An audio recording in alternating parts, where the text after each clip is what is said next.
Growing up in Ontario in the 1970s, you couldn't help but be exposed to Christianity. It was quite literally taught in schools. So if you went to school in southern Ontario, or southwestern Ontario, or central Ontario, or northern Ontario, or eastern Ontario, or western Ontario, you were pretty much guaranteed to have been indoctrinated into Christianity at some point. And that was how life was in the 70s. Christianity was the default position. And people who did not profess Christianity were not allowed to move on to the next grade in school. And this is just how life was in the 1970s. You weren't allowed to graduate. So of course everybody became Christian.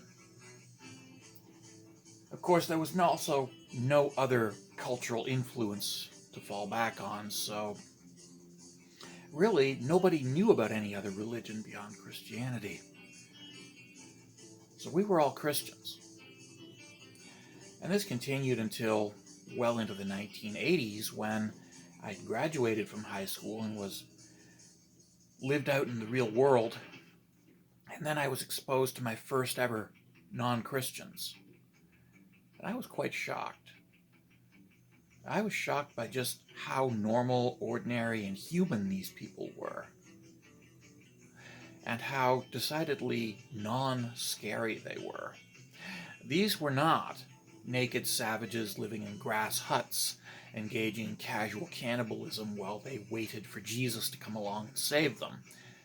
These were intelligent, functioning human beings who were perfectly capable of thinking in terms of right and wrong, good and evil, etc., etc. And I was shocked. And at the same time, I was beginning to examine my own Christianity, my own Christian faith. I was beginning to have questions about it.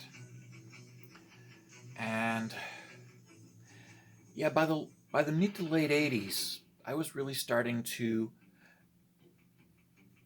question Christianity.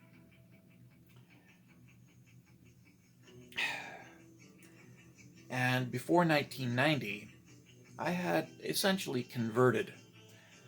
I had become religiously aware and had become a Hindu or a Wiccan or something polytheistic.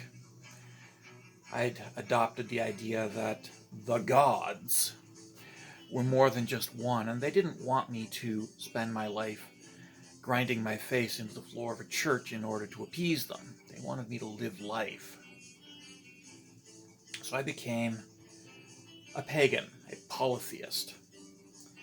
And the Christian God was just one of many gods, or rather, it was four of many gods. And I simply stopped being a Christian.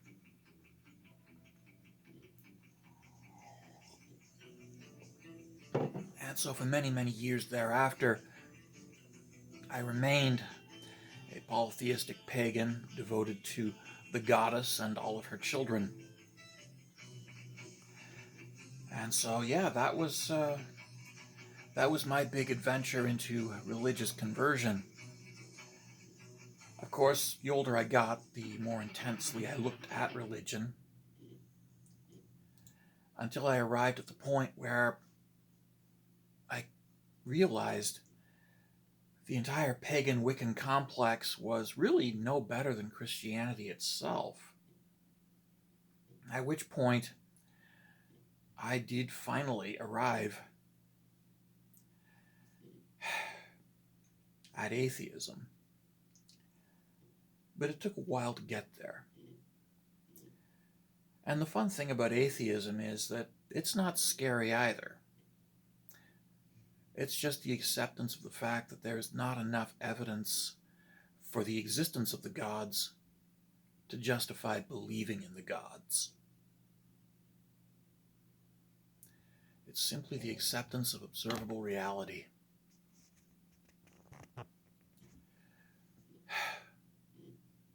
It's nothing else, really. And I find atheism very, very comfortable, pleasant, peaceful, serene, and soothing. And I've been there for 15, 16 years, longer than I was a Christian.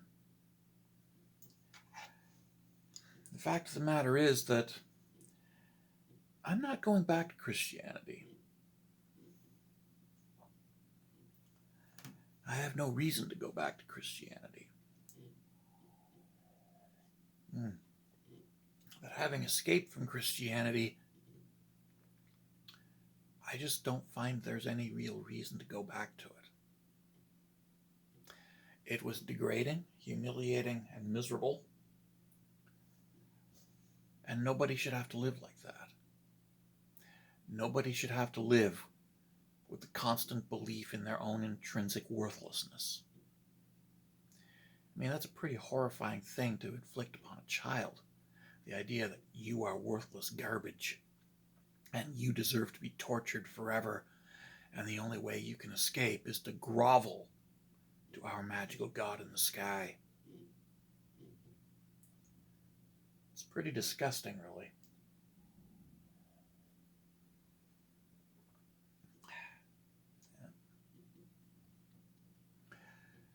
And so, no, I can no longer be a Christian.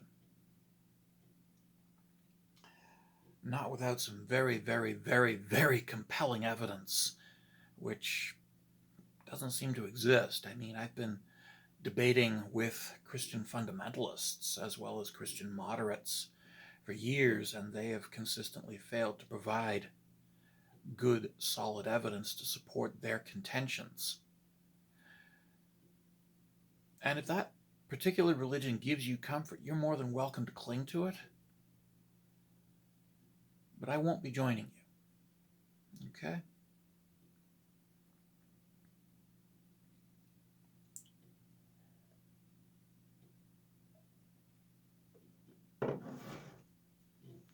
Life is good, and I see no reason to waste it